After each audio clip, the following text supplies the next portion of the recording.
Welcome everyone. My name is Akarshan Kathuria and I'm the CEO of Rise Up Holding.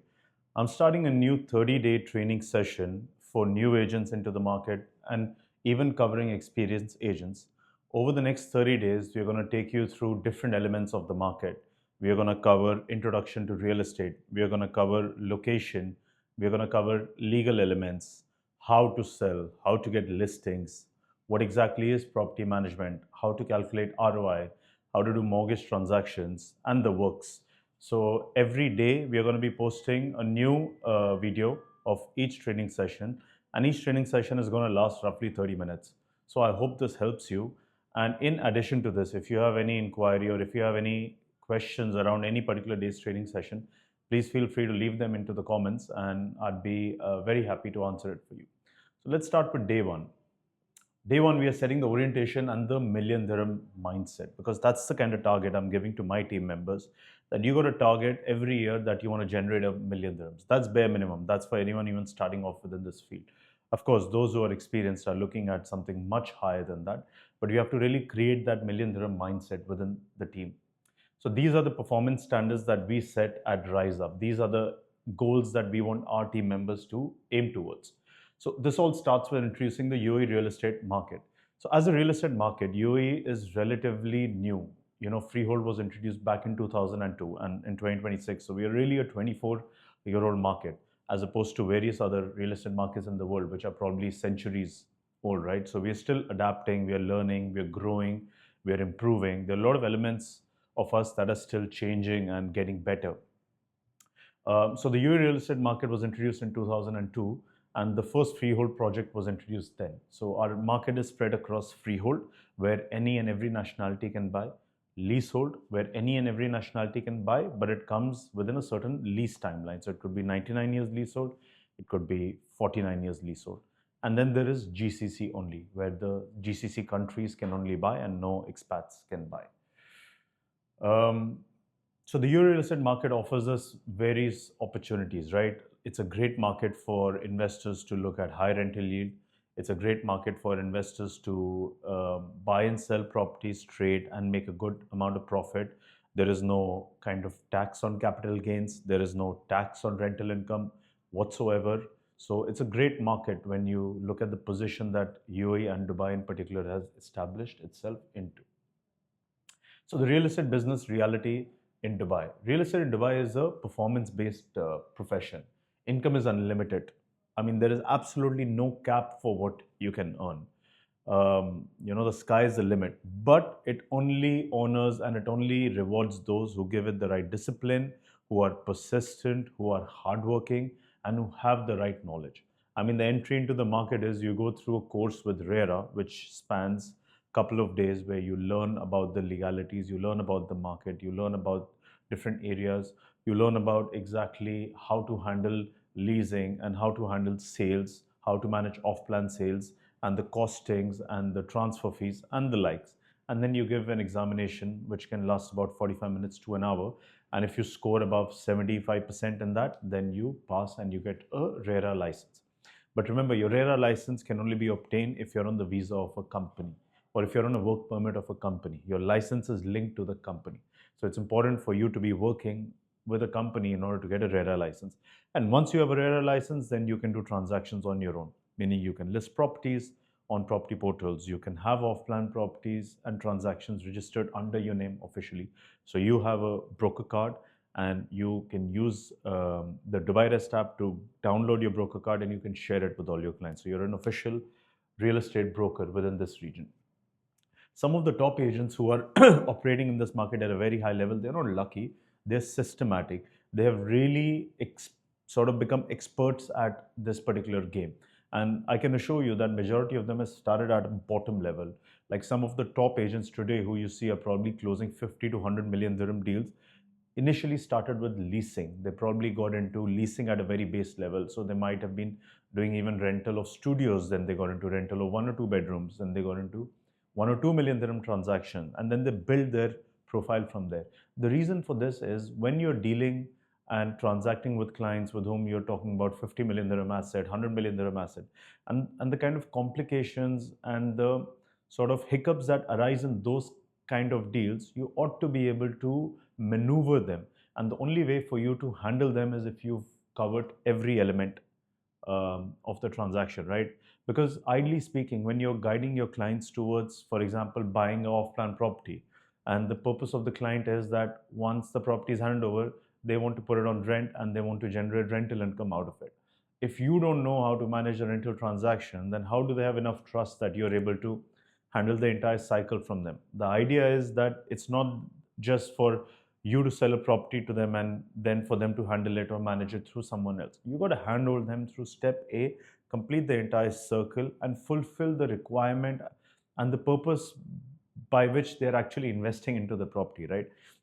So you ought to know at every stage how to handle a situation. And of course, once you reach a level where you're doing big ticket transactions, you probably have a team around you. You have other people who are helping you as well. And if you want to be able to guide them, if you want to be able to assist them, if you want to be able to handle complications that arise in their deal, if you yourself have not handled them, how exactly are they going to rely on you for that kind of information? So it's very important that you start and understand how every level of real estate works, because you can't sit on the top, but you need to know that if the problem at the bottom arises, how exactly do you handle it? So these kind of agents have worked their way up. They've not just entered the market and immediately jumped into high ticket transactions. No, majority of them have worked their way up. So it's very important for you to start at a very base level. So this program is designed to turn real estate from a job into a scalable income business. It's basically gonna lead you to a level where, yes, while you're doing sales, but you also have a constant stream of income that's flowing into your pocket, and that could be through property management, through leasing, through renewals, through referral business into different elements which are within the sphere of the real estate market. So, rise up standard of excellence. At our company, we expect our agents, actually, we don't even call them agents, we call them advisors. We don't expect our team to operate as mere brokers or operate as agents. They're not messengers, they're not mediators, they're advisors. We tell our team members that if you feel a deal is right for the client, please advise them to go with it. If you feel the deal is not right for the client, please advise them to go against it, even if they choose to want to proceed ahead with it. So we are advisors for them. We are the custodian of their wealth. We are the rightful partners who want to guide them into their investment as if it was our own investment. I mean, think about it this way. Imagine if you are to sell or pitch a property to your client. Would you also want to sell and pitch that property to your own family, to your own mother, to your own brother? If yes, then that's the right advisory work that you're providing to your own client. So always put yourself in their shoes. Invest your client's money as if it was your own money being invested, and that's when you take the right decision. So this means understanding investment logic, legal frameworks. That's super important. We always notify our advisors that you have to have a clear say over the legal route within this particular field. I mean, I'm not expecting you to be a lawyer, but I'm expecting you to be close enough to a lawyer wherein you're able to guide them through how to handle certain cases. Negotiation psychology, and that's super important, right? Within our field, when we are advising, especially when we are also handling the seller side and we are also handling the buyer side, it's a matter of negotiating, bringing both the parties on the table and getting out of a deal which is win-win for all. Remember one thing, a deal is never successful if it's win for one and loss for another. No, a deal is only successful if it's win-win for both parties. It has to be fair on both sides. This is what we teach our advisors. And client behavior, of course. You have to understand that sometimes client operate from a emotional or an ego perspective, not from a logical perspective. Our job at advisors is to bring logic, is to bring math, it's to bring equation, it's to bring numbers to the table and advise our clients against what makes financial sense as opposed to what makes emotional sense. So the million dirham agent mindset. So guys, the agents or the advisors, as we call it, earning over $1 million dirham annually share some common traits. What are they? They are into daily prospecting disciplines. On a daily basis, they are prospecting. They're always hunting for new deals. I always tell my advisors that real estate is a field. Of course, the probability gets much better as you get better. But when you're starting off, in order to close one deal, you got to have 10 ongoing meetings and 10 ongoing clients. And in order to have 10 meetings and 10 ongoing clients, you need to reach up to 100 people right? So that's the ratio that you got to operate with. So on a daily basis, you ought to be prospecting, because every 10 meetings you have, every 10 clients you meet, initially you're going to be converting one. And to reach that level, look at the number of people you ought to be reaching out. Of course, once your career progresses, you're probably going to be setting an average of every 3 or 4 conversions out of 10 meetings and 10 clients you're working with. But while you're starting off, you really ought to be prospecting. Every day, you should be talking to 10 new people. Every day, you should be picking up the phone and trying to reach out people within your own network, trying to reach out people who can get connected via other people, reach out bankers, reach out financial advisors, reach out insurance people, reach out people working in multinational, reach out business owners, and advance and expand your sphere as much as you can. You got to be comfortable with numbers and negotiations, guys, because when we get down to the crux of it, when we get down to making deals happen between two parties, it's all about how do we negotiate. We got to understand what's important for one client and what is important for other client, and what is it that's going to take this client over the finish line, and what elements are important for this client which are going to take them over the finish line. So it's very important for us to be comfortable with numbers, because that's the name of the game for us. Long term client relationship focus, it's super important. We always tell our advisors that the goal is not to do one transaction with the client. The goal is to do transactions with the client and eventually get them to refer their brothers, sister, aunt, uncle, partners, colleagues to us as well. And that can only happen when they are satisfied and they feel like they did a good investment with you. So build long-term relationships with clients. It's okay if a deal is not happening with a client today. No harm done. But it's more important if further transactions can happen with a client, and bigger transactions can happen with the client. And that can only happen through long-term relationship building. And emotional control and resilience. This is super important. I mean, the mindset that you come into this kind of field with is really important, because I'm not going to lie to you, but there are hard days. I mean, sometimes you might be 90% into a transaction, you spend months and months back and forth negotiation with both the parties, and suddenly, right at the ninth hour, it just falls off, and there's nothing you can do about it. And a lot of people can get demotivated and feel this is not the right field for us, and we've tried and worked so hard, but we don't get the necessary success and outcome that some other people might get out of it. But that's just the way this particular game is, right? So you just got to wake up the next day, dust yourself off. Yes, be upset that one day the success didn't come, but next day you got to go right at it again. So you got to be very, very resilient, and you can't let emotions get the better of you. And it goes the other way as well. You had a great success, you closed a big ticket transaction, excellent, amazing, celebrated that particular day, but next day morning, get back to doing what you were doing, because now you need to go on to your next big transaction. You need to aim for where the next client is coming from. So whatever happens, a good day or a bad day, you got to get back up the next day and go at it again. So you got to have emotional control over yourself, and you got to be very, very resilient. And this mindset will be reinforced daily throughout this particular program. We've done some in-class exercises, of course. So, and I suggest this for all of you out there to do it as well. Write down the income goal that you have for yourself over the next 12 months. What kind of income do you want to generate within this field over the next 12 months? Put it on a piece of paper, put it as a screensaver on your desktop, put it as a screensaver on your phone.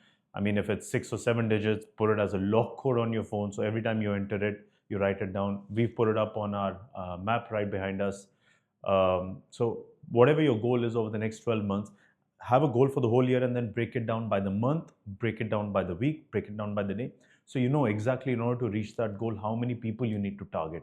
For example, if your goal is you want to earn 100,000 in a particular month, and if you're doing, let's say, sales transactions, you know you might need 2 or 3 sales transactions to reach that. To achieve 2 to 3 sales transactions in a month, you ought to be probably having at least 20 to 30 prospective clients that you're speaking with, doing viewings with, regularly coordinating with. So it's important to have a year goal and then break it down so you can really work backwards and understand, okay, on a daily basis, I need to do this much prospecting. I need to make these many calls. I need to have these many meetings organized every week. So eventually I can hit the target that I've set for myself. It's important also you answer for yourself why you chose real estate as a career.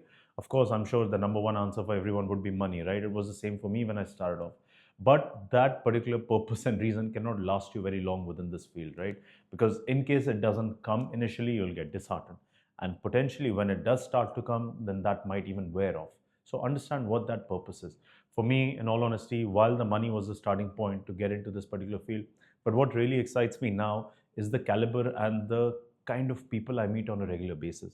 I mean, we do transactions wherein we are advising clients on a 100 million dirham acquisition, or we do transactions where we are advising client on a million dirham transaction. So the different caliber of people you meet, you're meeting a billionaire one day, you're meeting a multimillionaire the next day, you're meeting a completely different kind of person the very next day. So you get to learn so much from all of those different categories of people. You have a very different audience that you interact with on a daily basis. Every transaction brings with it a different complication, a different nuance, and a different way of handling it. You learn exactly what takes people, you learn exactly what drives them, you learn exactly what is the purpose behind what they're doing. And you get to know exactly how they've built themselves up to reach the level that they're at today. So for me, it's the ability to meet different people and learn from them on a daily basis, and the ability to grow my team with me, right? Like, yes, it's exciting to lock in those kind of numbers. It's exciting to close a deal and make that kind of commission.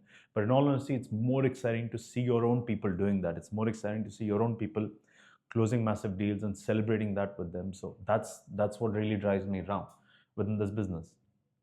And one habit that you must eliminate to reach the next level. It could be something as simple as you not being able to, have a daily routine for yourself. I see the most successful of team members or advisors in the market still having the same routine that even a person starting off their first job would do. They still wake up in the morning, they still show up to office at 9, they are still working till 6, 7, 8, 9, 10 in the evening, but they make sure that their routine is not disturbed and they follow it to the T on a daily basis. So whatever that habit is that you feel is blocking you, is stopping you from reaching that level, realize what that is and you have to eliminate that particular habit. So the idea behind day one is setting up the mindset for success, understanding what your goal is, realizing why you entered this field, really figuring out what the UAE market offers, what the landscape is all about. I mean, we're all blessed to be in a region. We're all blessed to be part of a economy and an ecosystem that really allows us to thrive and do wonders. I mean, there have been people from all over the world who've come into this region and within a span of a month potentially made income through real estate that they couldn't have been able to generate through their work or their business back home over a certain period of even 1 year. And that's amazing because this particular region offers us that opportunity. Right now it's up to us: do we take advantage of that opportunity, or do we settle with just being content with wherever we are at and whatever it is that we are doing, or do we go over and beyond? Which is why I say in our field the sky is the absolute limit. Whatever you choose that you want to generate for your own self, you have the capability of reaching it. But prospecting is super important. Understanding the legal elements is super important. Having the knowledge and the right input of how to guide your clients is super important. And very important is to act with the right ethics and being professional within this field, which is also going to have a longevity in this field. Look, you can have one misguided transaction to a client, and it's a very small market, it's a small region, and if that client is not giving you the right referrals or is notifying the people within the sphere, that's not going to be great for your future business as well, right? You might do one great transaction, but are you going to last within this field? I don't think so. So it's very important to operate with the right ethics. And I go back to the same point again: guide your clients as if it was your money on the line. Put yourself in their shoes and you realize that you're advising them to make sure that they're doing the investment with the right purpose and the goal that they have for their particular um, financial plan. So we're done with the day one. Thank you for being with us. Tomorrow we're gonna take you through a different topic. So for today's particular topic, if you have any questions, please drop them in the comments, and I'll be sure to reach out to you to answer them for you. And wish you all the best. Thank you.